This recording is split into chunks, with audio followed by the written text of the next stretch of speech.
novembre, e poi l'abbiamo proseguito a Milano, a Roma, a Padova, mi pare, Venezia, a Bologna, in altre città. Ma oggi abbiamo un'occasione privilegiata che ci consente di proseguire anche un'altra discussione avviata un anno fa, mi pare, un poco più di un anno fa. Quella intorno a Jean-François Kahn, che è scrittore e giornalista, saggista in Francia e che ha diretto vari giornali, è stato redattore capo anche di altri, e ha lavorato appunto a Paris Express, Le Monde, l'Express, Europe Numero 1, Le Quotidien de Paris, Antenne 2, le novelle littéraires, che aveva portato a un grande successo come settimanale. Poi è stato anche direttore per poco di Le Matin e finalmente ha fondato un settimanale che di cultura politica e comunque di informazione molto varia, che dal titolo L'Événement di il congresso di inaugurazione della fondazione all'inizio di novembre, e poi l'abbiamo proseguito a Milano, a Roma, a Padova, mi pare, Venezia, a Bologna, in altre città. Ma oggi abbiamo un'occasione privilegiata che ci consente di proseguire anche un'altra discussione avviata un anno fa, mi pare, un poco più di un anno fa.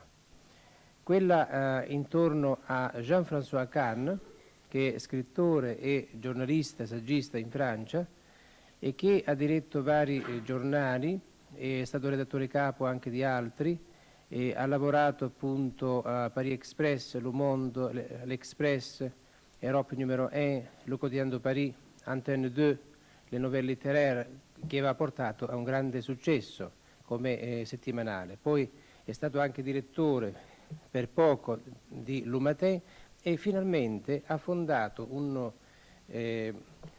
settimanale che è di cultura politica e comunque di informazione molto varia, che dal titolo L'Événement du jeudi. Il titolo L'Événement esisteva forse già prima, lui lo ha rilevato e viene chiamato dunque L'Événement du jeudi. Allora questo giornale ha una peculiarità, ne ha molte, ne ha anche una che riguarda il modo con cui è sorto questo giornale. Non c'era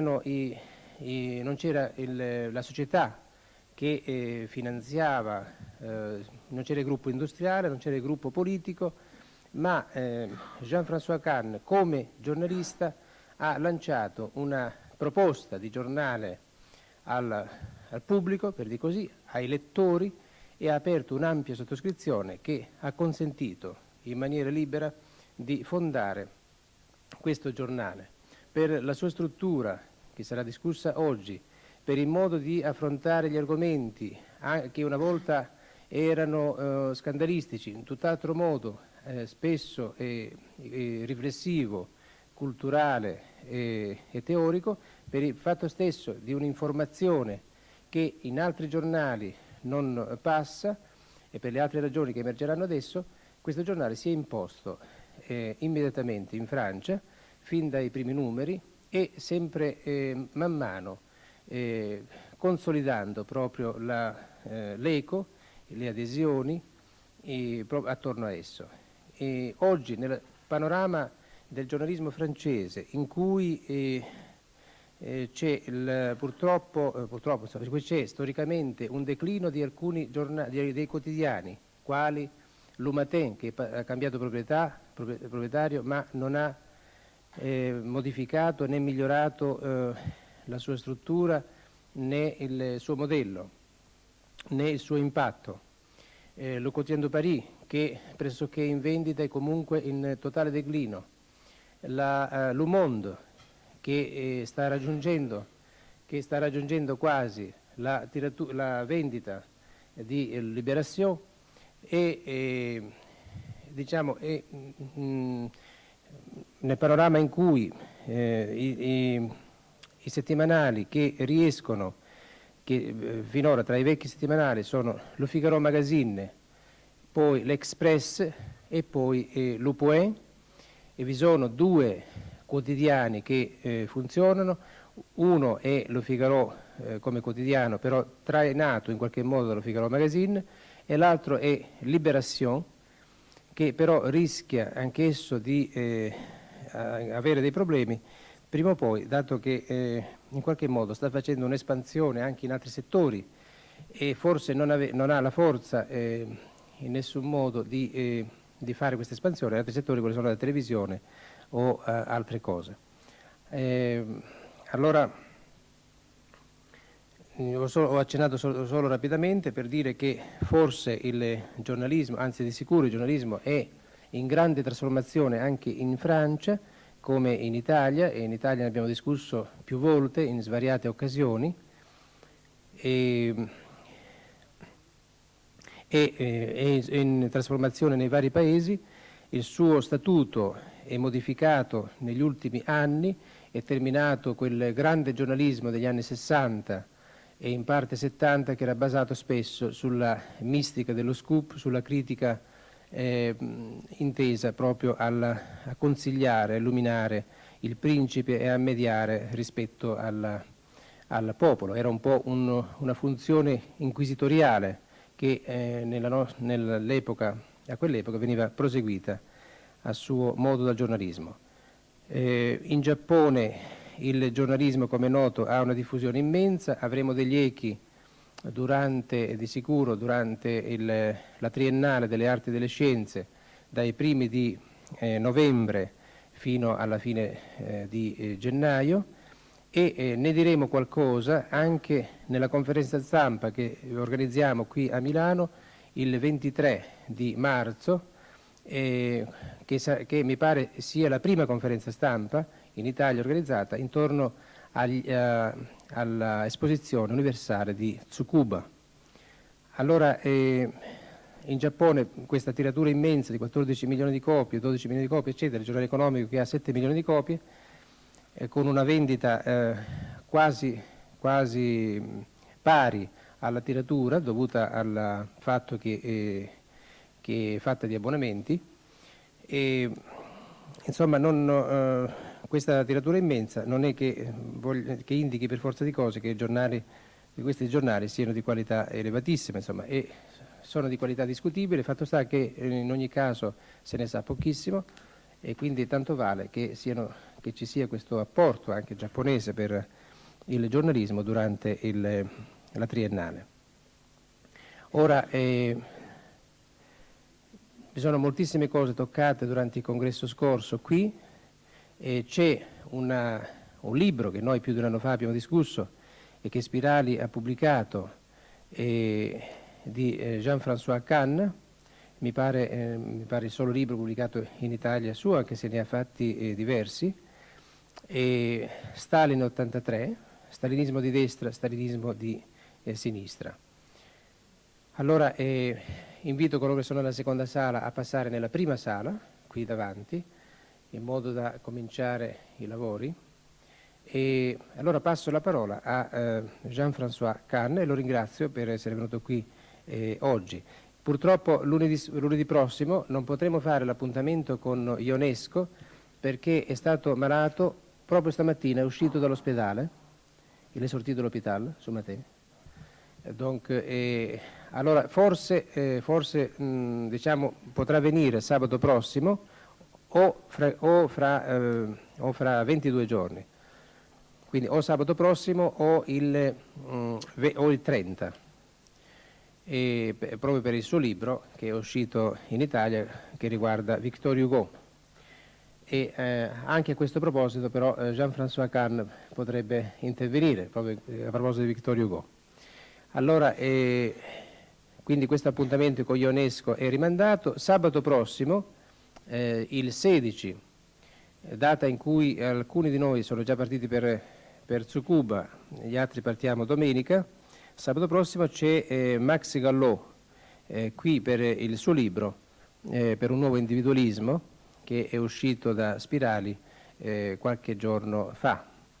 Allora, adesso passo la parola a Jean-François Cannes, non senza mostrare appunto qual è il giornale L'Événement, che del resto potrebbe anche promuoversi e diffondersi nelle edicole a Milano, e anche qui potrebbero essere, ci sono già a Milano degli abbonamenti. Lo disegna. Poi, lo giuro, come fa il giornale, tenevo segnale.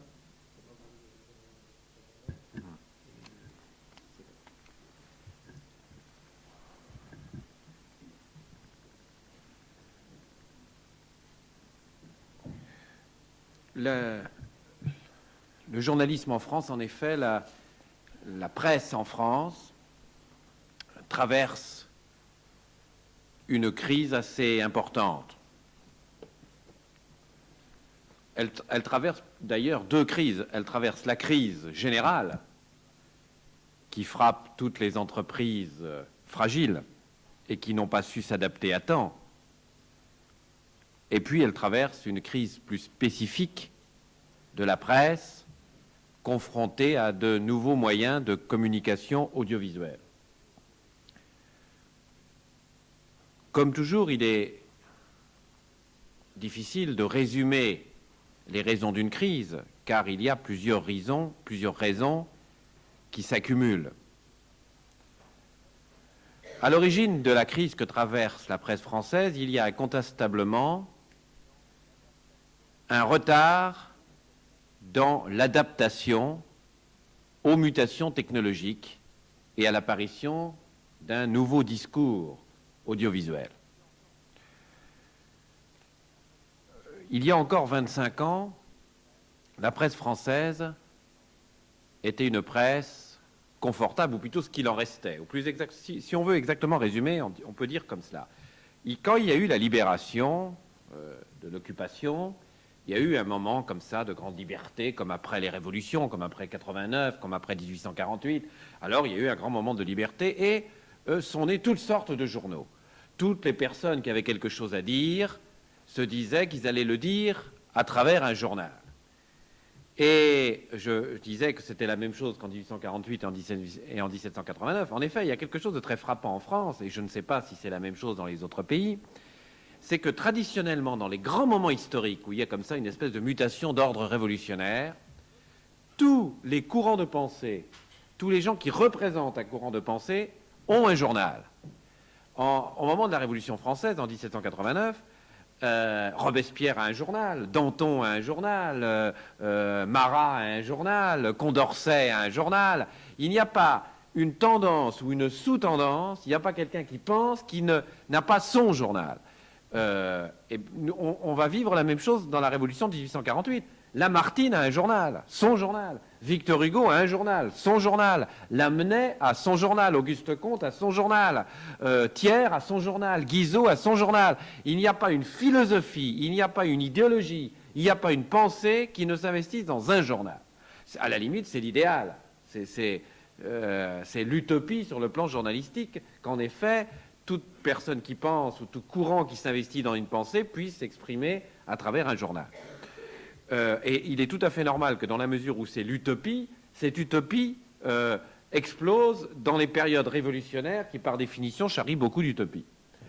On va vivre la même chose donc après la libération de 1945, à savoir qu'il y a une profusion de journaux. Non seulement toutes les tendances politiques ont leurs journaux, la démocratie chrétienne, le centre-gauche, le centre-droit, la droite, la gauche, les communistes, etc. Mais en même temps, Malraux a un journal qui lui est proche. Albert Camus a un journal qui lui est proche. Jean-Paul Sartre a un journal qui lui est proche. Bien. Et puis, les mécanismes de la logique capitaliste, libérale, jouent évidemment contre cette espèce de profusion et d'explosion intellectuelle, et l'on assiste au classique affrontement entre une logique purement intellectuelle et une logique économique. Et très vite, ces journaux, qui sont souvent brillants, bien écrits, mais pas toujours bien faits techniquement, parce qu'il y a peu d'argent derrière, qui n'ont pas toujours beaucoup de lecteurs, qui n'ont pas beaucoup de publicité, eh bien, très vite, ils vont disparaître. Disparition de combats de Camus, de libération d'Astier de la Vigerie, de etc., etc., etc. Et, naturellement, ne subsistent que les quelques journaux assez forts, qui ont derrière un soubassement financier, qui captent pas mal de publicité. Et donc, on va passer de cette situation de profusion comme ça à une période de concentration où vont subsister un certain nombre de grands groupes. À la tête de ces grands groupes, il y a non pas des journalistes, mais des industriels qui ont réussi, qui ont montré un grand sens de l'aventure économique et qui ont investi leur talent de créateurs, d'investisseurs, d'hommes d'affaires dans la presse. Et leur succès vient que eux, ils ont pensé la presse en hommes d'affaires, alors que les autres le pensaient en intellectuels qui faisaient des journaux pour s'exprimer. Autrement dit, ceux qui ont une vision économique, financière de la presse l'ont emporté sur ceux qui en avaient une pure vision, disons, philosophique, idéologique ou littéraire. Alors, a subsisté un certain nombre de grands groupes à la tête desquels il y a des patrons de presse qui étaient aussi des gros industriels. Par exemple, vous aviez le groupe Figaro avec à sa tête M. Béguin, qui était un industriel du sucre, M. Prouveau, qui était un industriel de la laine, du textile. Vous aviez M. Boussac, qui avait l'Aurore. L'Aurore, c'était M. Boussac, qui était un autre industriel du textile, qui avait fait fortune en récupérant les toiles de parachute en 1945. Vous aviez François, derrière laquelle il y avait un complexe industriel avec la Banque de Paris et des Pays-Bas. Vous aviez Parisien Libéré avec M. Amaury, qui était un industriel, je crois, dans le papier, etc. Seulement, ces industriels, qui étaient en effet des hommes d'affaires, et qui, du coup, étaient à la tête de journaux qui gagnaient de l'argent, qui en gagnaient beaucoup, raisonnaient en termes de capitalistes qui ont investi dans une affaire qui leur rapportait. En même temps, ils avaient vieilli, car c'étaient presque tous des hommes de presse d'avant-guerre. Prouveau avait 75 ans, Amaury 75 ans, Boussac 80 ans, enfin bref, c'était des gens assez vieux. Bref, ils étaient à la tête d'un empire industriel, ils avaient des journaux qui leur apportaient de l'argent, ils étaient assez vieux, ils ne se posaient pas de problème, et ils n'étaient peut-être pas armés intellectuellement pour s'en poser, car c'était le seul type de presse qu'ils connaissaient, c'est-à-dire la presse dite d'information, avec un certain nombre de recettes, des gros titres, des photos, du feuilleton, des petites annonces, un peu de sensationnalisme, quelques éditoriaux, bref. Or, les choses changeaient profondément. La radio, qui avait été un simple véhicule à distraction, était devenue un fort moyen d'information avec l'apparition en France, bien avant les radios privées ou libres, des radios dites périphériques. Ces radios qui s'installaient à la périphérie du territoire national et qui en vérité étaient des radios libres avant la lettre et qui profitaient du fait que la radio nationale était un peu guindée, un peu contrôlée, n'osait pas trop sortir des chemins battus, qu'il y avait des règles syndicales, profitaient de cette situation pour eux faire une information vivante, une information rapide, une information vive. Ce sont les premiers qui, par exemple, ont donné à leurs journalistes des NAGRA, c'est-à-dire ces appareils qui permettent d'aller faire du son un peu partout. À la radio, on ne savait même pas ce que c'est. À la radio nationale, on ne savait pas ce que c'était faire du son. Il fallait encore brancher brancher directement son appareil dans une salle. Enfin, donc, tout à coup, la radio a apporté une information extrêmement vive, symbolisée par ce qu'on appelle les flashs, qui est que, sans arrêt, non seulement le matin, vous aviez une information qui vous disait ce qui se passait, mais ensuite, toutes les demi-heures, des flashs qui vous disaient tout ce qui se passait, et quoi qu'il se passe dans le monde, vous le saviez tout de suite, un journaliste arrivait tout de suite au micro. Donc, cette souplesse de l'information faisait que vous viviez, si vous voulez, entouré d'une information continue. Sans compter que ces radios faisaient aussi, pour la première fois, du son en direct. Mai 68, pour les Français, ça a été la découverte du fait qu'on pouvait vivre les émeutes chez soi. Les émeutes du quartier latin, on était chez soi, on les vivait. Même que le gouvernement a donné l'ordre d'arrêter parce que c'est ça qui crée un processus amplificateur. Ce qui fait que tout un type de presse dont le ressort, c'était qu'on sort de chez soi, il faut savoir ce qui se passe. Donc on va acheter un journal et on découvre l'actualité, on découvre le gros titre. Tout à coup, on ne découvre plus rien parce qu'on le sait. On a le minimum à savoir ce qui s'est passé, pourquoi ça s'est passé, comment ça s'est passé, on le sait.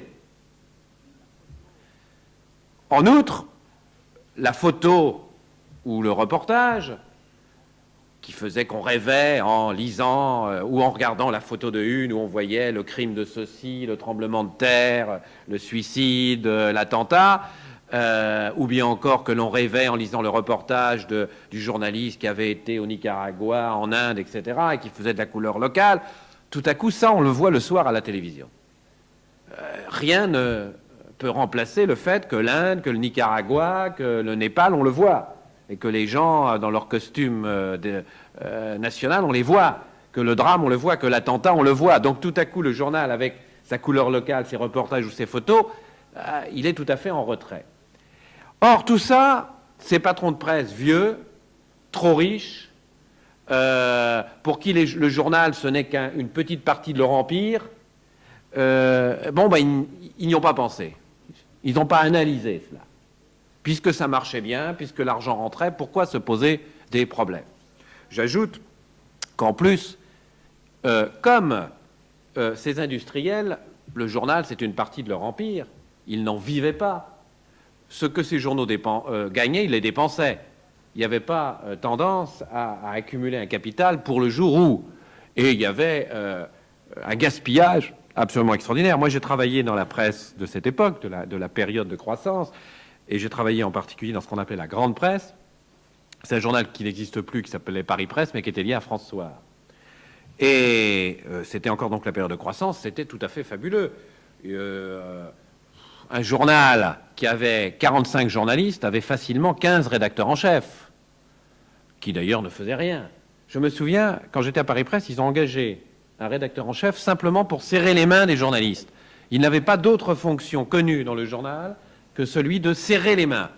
Et il avait un salaire très élevé pour serrer les mains. Vous aviez des journalistes qui, en note de frais de taxi, triplaient leur salaire, ou des rédacteurs en chef. Il était tout à fait normal de louer un avion, un hélicoptère, etc., pour aller je ne sais où. Il y avait un gaspillage tout à fait considérable. Il y avait en plus une pratique qui a l'air de rien pour les rédacteurs en chef de ces journaux, mais comme je viens de vous dire, ils n'étaient pas 2 ou 3, mais 15, qui consistait à avoir la signature dans les grands restaurants. Autrement dit, on allait dans les restaurants 3 étoiles, et au lieu de payer, on signait. Je peux vous dire que c'était incitateur à des dépenses tout à fait considérables. Tout ça accumulé, en effet, débouchait sur un gaspillage formidable. Sans compter que dans ces périodes de croissance, ces journaux ont beaucoup augmenté leurs coûts fixes, leurs dépenses fixes. On a engagé de plus en plus de personnel, parce que dans une usine qui fabrique, je ne sais pas, n'importe quoi, des conserves par exemple, on peut évidemment engager plus de personnel qu'il n'en faut, mais il y a des limites, parce qu'il faut trouver du travail à quelqu'un. Si vous avez 5 postes de travail et si vous engagez 6 personnes, vous voyez bien qu'il y en a 2 qui font rien. Tandis que dans un journal où, naturellement, ce n'est pas une chaîne, il n'y a pas des postes de travail fixes, on s'en va, on fait du reportage, etc., le fait que vous ne faites rien ne se voit pas. Vous pouvez très bien ne rien faire sans que cela se voie. Ce qui fait que si vous avez dans un journal, par exemple, 70 journalistes, et qu'en effet, il en faut 70, vous pouvez très bien être emmené en engager 120 sans que vous aperceviez en fait qu'il y en a trop et qu'il y en a 40 qui font rien. Or, c'est assez facile parce que contrairement à une usine, d'abord, dans une usine, on y va pour travailler. Et encore une fois, on y va pour travailler et on dit « je veux un poste ». Et le poste, il faut vous le donner. Vous faites ce poste-là. Alors qu'en période de croissance dans la presse, on rentre dans un journal. Pour faire quoi? On ne sait pas trop, mais on rentre. Hein? Et comme il y a la tendance à faire rentrer l'ami de l'ami du cousin, que le directeur de ceci vous recommande son protégé, etc., il est très rare qu'un ministre recommande son protégé dans une usine d'automobile pour travailler à la chaîne. C'est très rare. Tandis que dans un journal, ça se fait beaucoup. Alors, on engage, puisqu'on peut se le permettre. Et en effet, vous avez des rédactions qui regroupent 160 journalistes quand il en faudrait 70. Puis les salaires montent, on augmente. Au Figaro, par exemple, c'était un journal qui, il y a 10 ans, avait 16 mois de salaire.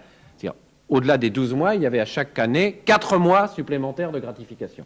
Tout ça, donc, a élargi les charges fixes. Et puis, tout à coup, paf, la crise.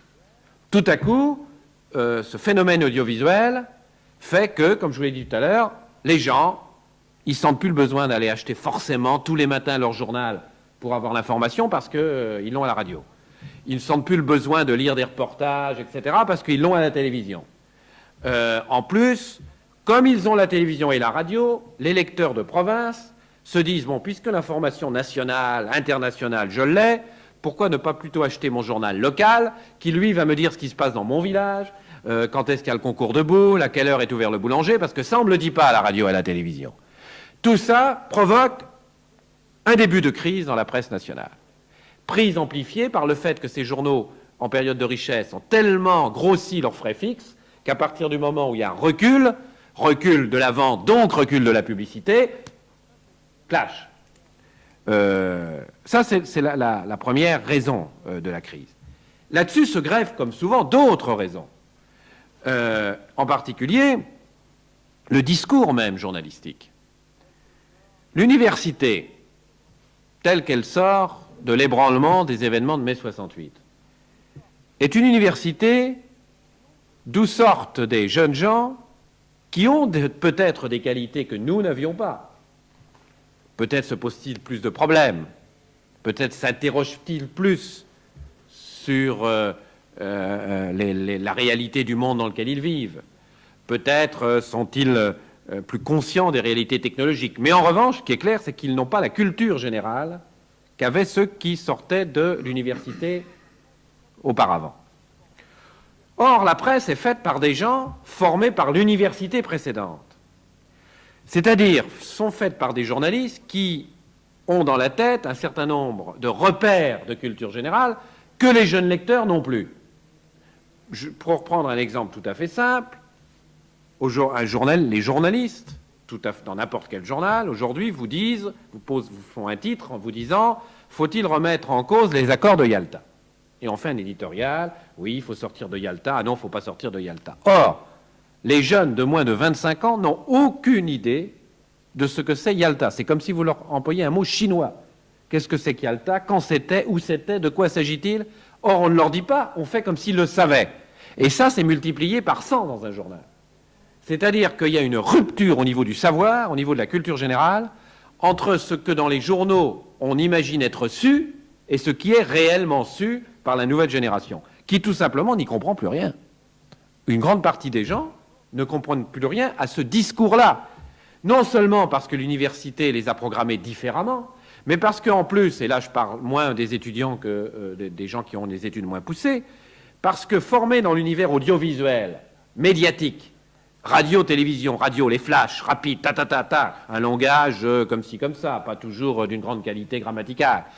Par la télévision, force de l'image, le message rapide, pas plus d'une idée par éditorial, plus la publicité, le slogan publicitaire, le gadget publicitaire, l'image publicitaire, formé par ce type de médiatisation et de discours, ils ne comprennent plus rien au discours journalistique qui, lui, n'a pas changé, qui est en gros le même aujourd'hui qu'il n'était il y a 20 ans. On écrit dans les journaux un peu comme on écrivait il y a 20 ans. C'est plus leur langage, c'est plus leur discours. Donc voilà une accumulation de faits qui en effet mis la presse en crise. Alors là-dessus arrive, et ça c'est le bouquet, la crise du pétrole et l'augmentation des coûts. Augmentation des coûts du papier, car on a beaucoup parlé de l'augmentation du prix du pétrole, mais l'augmentation du prix du papier est au moins aussi forte, et je crois d'ailleurs plus forte, dans les 8 dernières années ou 10 dernières années qu'on a vécues, que l'augmentation du prix du pétrole.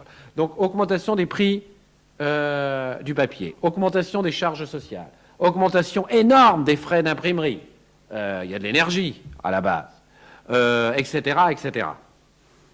Ça a provoqué quelque chose de très clair, c'est qu'aujourd'hui, pratiquement tous les journaux en France coûtent plus cher à fabriquer que ne leur apporte le produit de leur vente. Comme il était inconcevable de faire augmenter le prix de vente aussi vite qu'augmenter les coûts ont triplé, quadruplé. Et comme il était inconcevable de quadrupler les prix de vente, et que de toute façon, comme les prix en France sont contrôlés, on ne leur aurait pas permis de le faire, eh bien, aujourd'hui, ils sont tous vendus au-dessous de leur prix de revient. J'insiste bien là-dessus parce que cela veut dire qu'un journal, à une exception près, quelqu'un a enchaîné, mais l'Express, Le Point, l'Observateur, Le Figaro, Le Monde, ces journaux-là perdent de l'argent sur chaque numéro qu'ils vendent. Ça leur coûte plus cher chaque numéro que ça ne leur rapporte par la vente. Autrement dit, à la limite, plus ils en vendent, plus ils perdent. Et ce n'est que la publicité qui compense. Ce qui veut dire qu'ils sont extrêmement esclaves du marché publicitaire. Qui est restriction du marché publicitaire, c'est ce qui s'est passé pour le Nouvel Observateur, et naturellement, compte tenu de l'augmentation des frais fixes dont je vous ai parlé tout à l'heure, eh bien, ils sont tout à fait déstabilisés, complètement déstabilisés. Alors voilà, si vous voulez, certains aspects, les raisons de cette crise. Alors à cela, il faut ajouter des raisons particulières. Le Monde, par exemple, a fait un investissement considérable dans une imprimerie classique, exactement au moment où on cessait d'utiliser des imprimeries classiques et on passait à la photocomposition. Alors évidemment, ça, c'est une erreur de gestion, de sensibilisation à la technologie qui est énorme. Comme en plus c'était une période faste où le Monde, tous les ans, gagnait des lecteurs, tous les ans gagnait des lecteurs, et quand vous gagnez des lecteurs tous les ans, vous faites des petits graphiques sur un papier d'où il ressort que ça va durer tout le temps. Donc vous projetez cela. Alors, ils étaient tellement riches que pour avoir la paix, ils ont fait passer un accord avec le syndicat du livre, qui est en France CGT, et qui est seul, qui est dans une situation de monopole, en fonction de quoi ils employaient 700 ouvriers dans cette imprimerie. Or, aujourd'hui, 250 ouvriers suffiraient pour imprimer Le Monde. Voilà donc un journal qui est obligé par contrat avec un syndicat en situation de monopole d'engager à peu près, d'employer, de payer 400 ouvriers en trop, simplement dans son imprimerie, laquelle est de toute façon technologiquement dépassée. Voilà par exemple une raison spécifique. Autre raison spécifique, un certain nombre de journaux qui étaient depuis 30 ans dans l'opposition, et c'était un peu leur force, puisque la presse française étant très conformiste, les quelques journaux qui avaient tendance à un peu oser critiquer le pouvoir, évidemment, ils plaisaient bien à une certaine clientèle, un peu plus évoluée. Bon, et tout à coup, ces journaux qui étaient depuis 30 ans dans l'opposition, ils se sont retrouvés au pouvoir, ou plutôt leurs amis sont arrivés au pouvoir. Ça les a déstabilisés, car leur clientèle était tellement habituée à être contre, à critiquer, qu'ils ont eu du mal à accepter tout à coup d'être pour, ou de critiquer moins. Bon, ça a joué un tour au Monde, et c'est ce qui a déstabilisé Le Matin. Bref, on pourrait multiplier les exemples.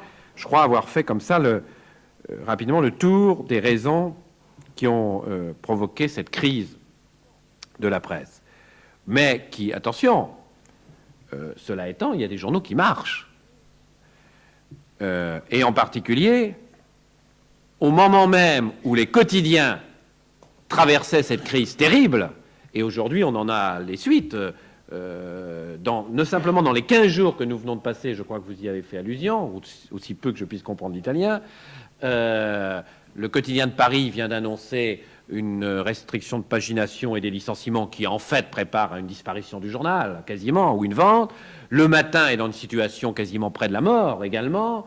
L'Observateur va pas très bien. Enfin bref, on est dedans cette crise.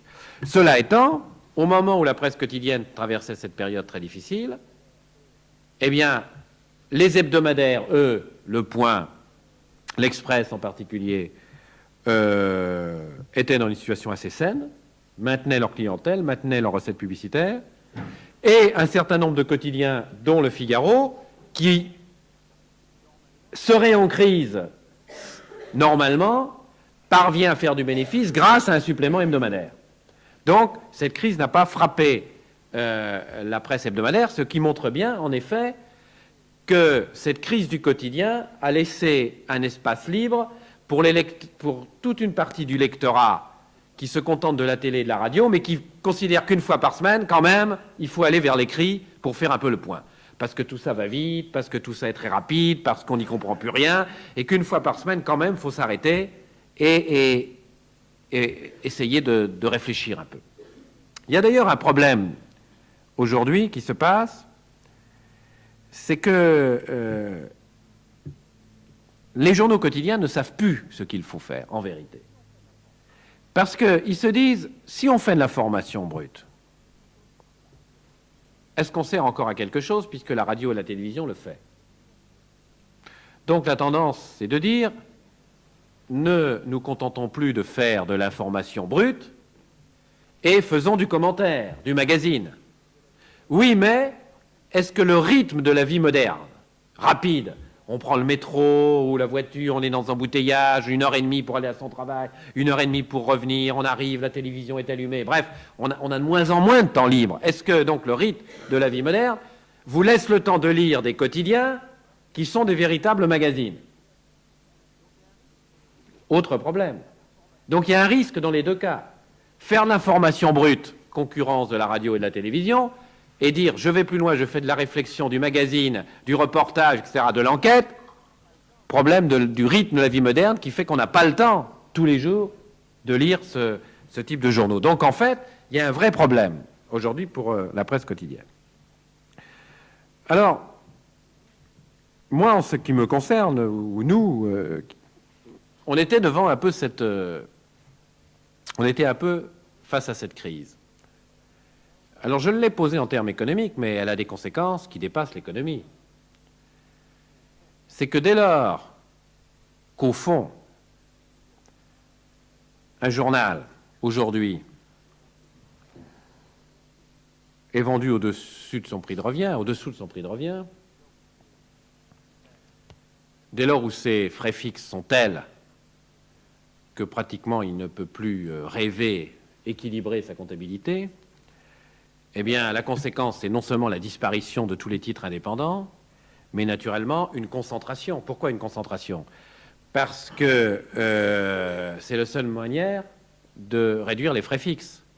Il est bien évident que si vous avez, au lieu d'avoir un journal, vous en avez 5 qui ont le même service de publicité et la même comptabilité, le même service informatique, le même service de standard, le même, etc., ça permet de réduire les frais fixes. Ça permet aussi, puisque, comme je vous l'ai dit, désormais ils vivent par la publicité, si vous avez 5 titres ou 6 titres, vous dites à la publicité, je vous fais un contrat, pour une somme globale, je vous passe dans 6 journaux. Évidemment, ça intéresse les annonceurs publicitaires. Bref, il y a une tendance aujourd'hui pour essayer de résister à cette crise économique, à cette tornade économique qui emporte comme ça tous les journaux, il y a une tendance à une énorme concentration. Énorme concentration autour évidemment du plus fort, le plus fort appartenant très souvent à un industriel qui a la possibilité de mobiliser le capital qui lui permet de constituer cet empire. Ça se comprend sur le plan économique, c'est une rationalisation, mais ça pose des problèmes sur le plan déontologique. Il ne faudrait pas, d'un côté, ne pas accepter l'idée qu'un journal doit être rentable, ne pas accepter l'idée qu'on est sur un marché, ne pas accepter l'idée qu'il y a des règles économiques, c'est évidemment se condamner à l'échec. Mais en même temps, ne plus raisonner qu'en termes économiques, comme si un journal c'était du spaghetti ou des boîtes de conserve, c'est également, à mon avis, basculer dans une autre perversion. Un journal, ça produit de l'information, ça produit du commentaire, ça produit de la réflexion, et on ne peut pas comparer une entreprise qui fabrique de l'information, du commentaire, de la réflexion, à une entreprise qui fabrique tout simplement des conserves ou des boîtes de spaghettis. Alors, le problème qui s'est posé à nous était celui-là. Est-il possible aujourd'hui, malgré cette crise, de faire un journal qui marche et qui ne perd pas d'argent, compte tenu qu'il faut quand même bien se dire qu'un journal qui perd de l'argent ne peut pas être un journal libre. Un journal qui perd de l'argent, il faudra bien qu'il le trouve autre part. Un journal qui a un déficit, il faut bien que quelque chose le comble. Qui que ce soit qui le comble, que ça soit l'État, que ça soit une banque, que ça soit un mécène, nécessairement c'est une atteinte à sa liberté. Donc la liberté passe par l'équilibre financier. Donc, est-il possible aujourd'hui, de faire un journal qui ne perde pas de l'argent, qui soit sain économiquement, mais qui, cela dit, ne vend pas son âme pour arriver à cet équilibre financier. C'est ça, c'était ça notre problème. Et on a réfléchi à la meilleure façon de le résoudre. Et cette réflexion nous a amené à prendre en considération 3 ou 4 éléments. Le premier, on a remarqué que les news, ce qu'on appelait les news magazines, les hebdomadaires, imités du Time ou du Newsweek, américanisés, qui sont, comme je vous l'ai dit tout à l'heure, une réussite. Le Point, l'Express, ce sont des journaux qui équilibrent. Ce sont des journaux qui, peu à peu, sont devenus des produits. Et plus ils deviennent des produits, moins il reste des journaux. C'est-à-dire qu'on s'est aperçu que soit des gens qui les avaient achetés ne les achetaient plus, soit toute une clientèle les achète, mais plus comme un signe de reconnaissance sociale que comme un journal. On achète l'Express, on achète le Point parce que c'est comme ça, parce qu'on l'a toujours acheté, parce que mes parents l'achetaient, parce que je suis un cadre supérieur numéro 3, et quand on est cadre supérieur numéro 3, on doit acheter l'Express ou acheter le Point. Parce que, enfin bref, mais on le feuillette, on le regarde. Mais il n'y a plus ce type de lien passionnel, à mon avis, qu'il doit y avoir entre un lectorat et un journal qui est un vrai journal. Ce type de lien actif. Le lecteur est devenu un lecteur passif qui achète un produit plus qu'un lecteur actif qui s'investit dans un journal. Donc, il y avait une clientèle libre, il y avait un espace pour un journal qui serait de nouveau un journal, qui essayerait de nouer avec un lectorat des rapports actifs, un peu passionnels. Ça, c'était la première remarque. La deuxième remarque, c'est que la bipolarisation politique en France, la séparation comme ça gauche-droite, la politisation de la presse, le fait qu'un journal, quand il se crée, il annonce « je suis de gauche, je suis de droite, je suis de la majorité, je suis de l'opposition », laisse également un espace libre. Or, ce à quoi on assiste actuellement en France, c'est doucement mais d'une façon très profonde, très puissante, à l'amorce, à l'esquisse d'un mouvement de gens qui en ont assez de cette bipolarisation, qui veulent se libérer du poids des dogmes et des idéologies, qui veulent penser par eux-mêmes, qui en ont assez de lire une information dont on leur dit d'emblée qu'elle est vue de droite ou vue de gauche, qu'elle est vue d'un point de vue socialiste ou libéral ou social-démocrate, etc. Et qui, non seulement ont envie d'une presse qui les surprenne, et non pas d'une presse qui dit ce que de toute façon ils savent qu'elle va dire, mais qui est en plus une presse qui, au lieu de lire le réel à travers le prisme d'une idéologie toute faite, véhicule un langage neuf, essaye d'être une presse qui est le réceptacle privilégié de tous les gens qui veulent sortir de cette bipolarisation idéologique et dogmatique. Il y avait un espace pour cela, puisqu'il n'y avait pas de journaux dont c'était, d'une certaine manière, la particularité ou l'originalité. Ça, c'était la deuxième remarque. La troisième remarque, c'est que donc, et ça c'est important quand on fait un journal, il faut savoir à qui on le vend. Donc, il y avait un lectorat possible. Des lecteurs qui, en effet, écoutent les informations à la radio, à la télévision, mais ils ont envie de s'y reconnaître. Ils ont envie de savoir quand même qu'est-ce qui se passe. Ils ne comprennent plus rien dans tout ça. Ils ont envie d'un fil conducteur. Deuxièmement, ils ne se contentent pas du côté produit, marketing des magazines à l'américaine, et ont envie un peu un journal qui vit, qui vibre, qui frissonne, qui frémit, quelque chose avec lequel ils aient un rapport comme ça passionnel un peu. C'est à eux, c'est leur ami, il y a quelque chose entre eux.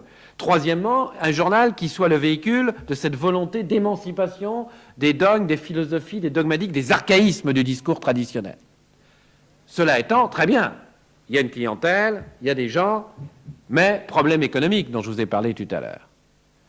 Non seulement problème économique, mais crédibilisé, car des journaux indépendants, moi je vous ai dit tout à l'heure que la crise de la presse avait comme conséquence qu'il y avait une concentration des empires, et du même coup, il n'y a plus de presse indépendante. Quand M. Hersant est propriétaire de 5 journaux, ça veut dire que 5 journaux qui représentaient 5 courants différents, aujourd'hui n'en représentent plus qu'un, appartiennent au même homme, ce ne sont plus des journaux indépendants. Mais justement, dans la mesure où l'évolution de la presse a fait que des journaux de plus en plus ont appartenu à des groupes qui leur ont imposé une orientation, les gens ne croient plus à l'indépendance de la presse. Il y a une très grande crise de la crédibilité de la presse en France. On la lit, mais on n'y croit plus. Alors, à la limite, vous êtes de droite, vous lisez un journal de droite, et on vous dit que ce journal est financé par un industriel de droite. Quelle importance? Bon. Ou bien vous êtes de gauche, vous lisez un journal de gauche, et on vous dit qu'il est financé par le Parti socialiste. Bon. C'est pas dramatique. Mais si on vous dit, je vais vous faire un journal indépendant, libre, et qui veut véhiculer un discours neuf, justement émanciper les dogmes, automatiquement, on va vous dire, ah oui, mais qui vous paye? Les gens sont tellement, maintenant, sont tellement mis dans la tête qu'un journaliste, ça ne peut pas exister. Ils voient tellement autour d'eux des journaux, en effet, qui sont inféodés, ils vont dire, qui vous paye? Et selon la réponse, votre discours s'effondre. Si vous dites, c'est un parti, c'est un syndicat, c'est un groupe de capitalistes, c'est des banques. Si c'est une banque, ils vont vous dire ah oui, mais c'est une banque d'État, donc c'est l'État, donc c'est la gauche ou la droite qui est au pouvoir. Si c'est etc. Bon, et même si c'est un mécène, personne ne croira, compte tenu qu'il faut des milliards pour faire un journal, qu'il y a un mécène qui va me donner des milliards contre rien. Donc, si vous voulez essayer d'imposer l'idée que vous faites un journal indépendant et libre, et si vous voulez le crédibiliser dans ce créneau, il faut trouver une réponse plausible à la question d'où vient l'argent. Et la seule réponse plausible en ce qui me concerne, en ce qui nous concerne, c'était d'où vient l'argent? De vous. Il n'y en avait aucune autre qui pouvait tenir pour crédibiliser l'indépendance du journal. De vous. Et ça tombait bien parce que, pour vous dire la vérité, de toute façon, d'argent, on n'en avait pas. Donc, le problème ne se posait pas, on n'en avait pas. L'originalité de notre démarche, c'était non pas de dire « nous avons de l'argent si on faisait un journal », c'était de dire « nous allons faire un journal parce qu'il y a un type de journal qui peut marcher, il y a une clientèle, là, quant à l'argent, il faut trouver le moyen de l'avoir ». Et donc le moyen, ça a été de dire aux gens « vous voulez un journal comme ça? Ça vous intéresse?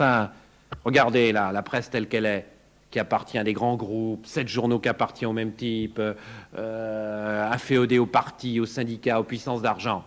Est-ce que vous trouvez que c'est une bonne chose?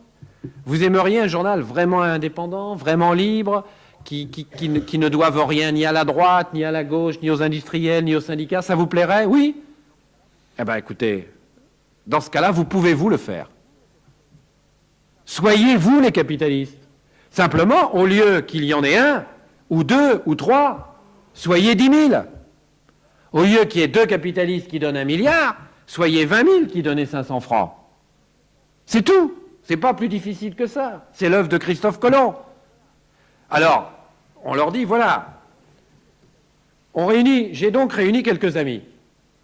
Des amis à moi, alors ces amis, ça peut être des gens que je connais, je veux dire, ça peut être monsieur dont vous me parliez, le directeur des éditions Fayard, ça peut être monsieur Verdiglione, c'est pas le cas d'ailleurs, mais ça aurait pu être monsieur Verdiglione, ça aurait pu être, des gens que je connais, je leur dis, voilà, on va former une petite société, et vous me donnez 1 million de centimes, 2 millions de centimes, c'est pas une somme énorme pour faire cette petite société. Donc on a fait une petite société au capital d'1 million de francs. Bon. Et ce capital d'1 million de francs, on l'a investi dans une campagne publicitaire dans les journaux. Des grands encarts dans Le Monde, Le Matin, Le Quotidien de Paris, disant « Voulez-vous un journal libre? Voulez-vous un journal indépendant ?» Ce que je vous disais, vous pouvez le faire vous-même. Êtes-vous prêt à être les actionnaires de ce journal? Si oui, découpez ce coupon, écrivez-nous. Et on a fait du mailing, on a envoyé 300 000 lettres au hasard à des gens, 400 000, en disant la même chose. Voilà. Et 30 000 personnes ont répondu « Oui, ça nous intéresse ». Donc on a eu 30 000 personnes qui ont dit « Oui, oui, en effet, cette démarche est intéressante, on peut nous intéresser ». Alors on a été voir la commission des opérations de bourse, on a dit « Voilà, nous avons une petite société au capital d'1 million, nous voulons faire une augmentation de capital par appel à l'épargne publique ». Pourquoi pas? C'est votre droit. Et donc, nous avons mis sur le marché 20 000 actions de 500 francs. Et nous avons écrit à ces 30 000 personnes en disant, voilà, vous pouvez donc acheter des actions. Voilà le bulletin de souscription. Sur ces 30 000, un peu plus de 10 000 ont répondu, on souscrit. Les uns une action, les autres 3, les autres 5, les autres 6, et toutes les actions ont été vendues. Et ainsi, on a dégagé un capital de près d'1,5 milliard de centimes entre les mains de plus de 10 000 personnes. C'est ça. entre les mains de plusieurs personnes. On aurait pu d'ailleurs, je vous précise, avoir un capital beaucoup plus grand, car il a fallu arrêter à un certain moment parce qu'il n'y avait plus d'action. Beaucoup de gens continuaient à en demander, et d'ailleurs nous sommes en train de demander la permission d'une augmentation de capital pour permettre à tous les gens qui voulaient des actions et qui n'en ont pas eu d'en avoir. Alors ça, c'était la première idée. C'est-à-dire, voilà, pour la première fois, au lieu d'appartenir à qui que ce soit, on appartient à ceux qui ont voulu que ce journal existe. Et du même coup, à la question d'où vient l'argent, à vous. Crédibilité totale. Et l'autre aspect, c'est ce que je vous ai dit tout à l'heure, le rapport entre le coût qui est très grand des journaux et les recettes qui sont faibles parce qu'il est vendu au-dessous de leur prix de revient. Eh bien, qu'avons-nous fait? Nous avons décidé de casser le système qui fait qu'un hebdomadaire en France est vendu 11 francs alors qu'il revient 14 francs à faire. Nous avons vendu 20 francs. Et nous avons dit aux gens, vous voulez un journal libre et indépendant, il faut le payer le prix de cette liberté. Si vous achetez un journal en dessous de son prix de revient, vous ne pouvez pas lui demander d'être libre puisqu'il ne peut pas vivre avec les recettes de vente. Vous ne pouvez pas exiger d'un journal est libre si vous ne le payez pas à son juste prix. C'est le juste prix qui lui donne sa liberté. Donc il faut que vous le payiez à son prix. 20 francs, le double des autres. Tout le monde nous a dit, vous êtes fous, comment vous allez vendre un journal le double des autres? Et on a dit non, ce discours va passer. Les gens payeront, à mon avis, 20 francs pour savoir qu'on ne dépend de personne, qu'on ne dépend pas de la publicité, qu'on ne dépend de rien. Ça ne veut pas dire qu'on la refuse, la publicité. Mais c'est un plus, mais on n'en dépend pas. Et en plus, non seulement on a fait un prix plus cher, mais on a réduit les frais fixes. Et au lieu de réunir une équipe de 130 journalistes, dont 40 travaillent, on en a pris 40 qui travaillent. Ce qui non seulement est une économie, ça c'est évident que 40 ça coûte moins cher que 120, mais surtout 40 journalistes qui travaillent, qui le veulent, qui sont, si vous voulez, qui y croient, qui pensent que ce journal est à eux, puisqu'il est à personne d'autre, il est un peu à eux, ils l'ont fait, ils sont tous actionnaires en plus, tous les journaux. Tous les journalistes de ce journal ont acheté des actions, qui ont envie, qui sont contents de faire ce qu'ils veulent, mais ça a une créativité 1000 fois plus importante que 130 journalistes dont 60 fichent rien. Car j'ai vécu ça, j'ai été à l'Express. À l'Express, il y avait, quand j'y étais, 250 journalistes dont 150 ne faisaient rien. Eh bien, je peux vous dire que c'est épouvantable, parce que les 150 qui font rien passent leur temps à être dans les couloirs, à discuter, à créer des clans, à créer des sectes, à se poser des problèmes. Du coup, ils empêchent de travailler ceux qui veulent travailler. C'est épouvantable. C'est un frein à la créativité absolument épouvantable. 40 journalistes qui ont envie de travailler, qui prennent du plaisir à travailler, et qui en plus chaque semaine font des articles qui passent, donc chaque semaine la machine est relancée. Non seulement c'est économique, mais je peux vous dire aussi que ça donne bien meilleurs résultats que des équipes pléthoriques. D'ailleurs, moi j'ai toujours été obsédé, c'est ce qui m'a beaucoup aidé à faire ce choix. Je ne suis pas un belliciste, mais quand même, j'ai toujours été fasciné par la campagne d'Italie de Napoléon. Et j'ai toujours trouvé que c'est une des plus belles choses dans l'art stratégique qui ait jamais existé. Et quand on étudie la façon, et on dit toujours Napoléon, il est fantastique parce qu'avec 40 000 hommes, il a battu des armées qui avaient 130 000 hommes. Mais c'est parce qu'il avait 40 000 hommes qu'il a battu des armées de 130 000 hommes. D'ailleurs, vous remarquerez que quand il a eu une armée de 500 000 hommes, il a perdu au moment de la grande armée. C'est pas malgré qu'il eut 40 000 hommes, c'est parce qu'il avait 40 000 hommes. Et le fait qu'il avait 40 000 hommes qui y croyaient, qui lui étaient acquis, qui croyaient, qui savaient pourquoi ils se battent, qui en voulaient, face à ces énormes armées russo-autrichiennes qui ne savaient pas pourquoi ils se battaient, avec des états-majors pléthoriques, etc., eh bien, lui, il avait une armée qui pouvait aller là, et puis là, et être plus rapidement là, revenir, alors que les autres, il leur fallait 15 jours pour bouger, pour prendre une décision, etc. Ça a été la raison de son succès. Et je crois qu'adapté dans le journaliste, ça donne ça. Alors, voilà, si vous voulez, un peu ce qu'a été la structure de notre démarche, comment on a créé ce journal. Bon, bien sûr, on a essayé aussi de faire, alors ça, c'est de faire un journal différent. Il est différent par le papier, par exemple. Nous, on est parti de l'idée que le papier, c'était comme ça, hein, c'était sensitif, que le papier glacé, on en avait marre, puisque tous les journaux étaient papier glacé. Quand vous achetez un journal, il est papier glacé, mais les prospectus, c'est papier glacé, tout est papier glacé. Donc on voulait revenir au papier mat qui fait plus journal. Je trouve que le papier mat, ça a quelque chose de plus humain. de plus sensuel, si vous voulez, que le papier glacé qui est irréel. Bon, on est revenu au papier mat. Il y a des journaux en couleur, il y a des journaux en noir et blanc. Or, un journal en noir et blanc, ça fait pauvre, et un journal en couleur, ça fait vulgaire. La couleur, ce n'est intéressant que si on voit qu'elle est de la couleur. Et pour voir que de la couleur est de la couleur, il faut qu'il y ait du noir et blanc autour. Sans quoi, vous ne voyez pas que c'est de la couleur. Donc, on a décidé de faire un journal où il y ait de la couleur et du noir et blanc, pour justement créer ce contraste. Et puis, dans la mise en page, et puis dans le style, on a pensé qu'il fallait un style, en effet, qui prenne en compte ce que je vous ai dit tout à l'heure, le fait qu'existait la radio, la télévision, la pub, style plus direct, un style plus jeune, un style moins collé-monté, moins cravaté, etc. Ce que notre indépendance nous permet. Bref, toute une série de réflexions fait que nous avons créé donc ce journal dans les structures que je vous ai dit, et puis ça a marché. Ça, c'est de la veine, mais ça a marché. Et aujourd'hui, eh bien, nous sommes dans une situation de crise énorme de la presse, un journal qui, bien qu'il ait encore assez peu de publicité, équilibre, alors qu'il n'a pas de dette et alors qu'il n'a pas touché à son capital. Donc nous sommes dans une situation plutôt saine, dans un environnement qui est plutôt inquiétant.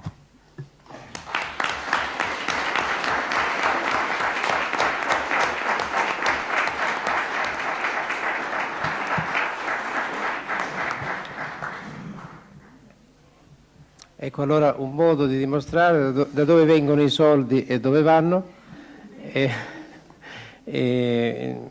quindi anche una scommessa, oltre che un progetto. Noi avevamo sentito Jean-François Kahn enunciare un progetto, ma qui è evidente che oggi si trattava di una scommessa che sta correndo in un modo molto interessante. Vi sono qui al tavolo e nella sala oratori e comunque operatori nel settore del giornalismo che possono intervenire. Intanto c'è Livio Caputo, che è appunto alla destra di Jean-François Kahn e che ha pubblicato con noi un libro molto interessante, discusso in varie città italiane, con ampi dibattiti. E con lui appunto avevamo avviato il dibattito intorno al giornalismo e speriamo anzi di proseguirlo in prossime occasioni. Adesso Livio Caputo non dirige più la notte non sembra che versi in ottime acque nella nuova proprietà e nella nuova direzione, ma nemmeno altri giornali, benché appunto questa trasformazione dei giornali italiani mi pare sia incominciata molto prima che in Francia. Tuttavia adesso non so se ci sono esempi però come questo che ha detto Jean-François Kahn, a parte l'esempio di quello che noi facciamo come Movimento Freudiano Internazionale da 12 anni, e qualsiasi nostra attività è condotta nella stessa modalità che ha descritto Jean-François Kahn, e tutti i puritani, tutti i moralisti continuano sempre a chiedersi da dove vengono i soldi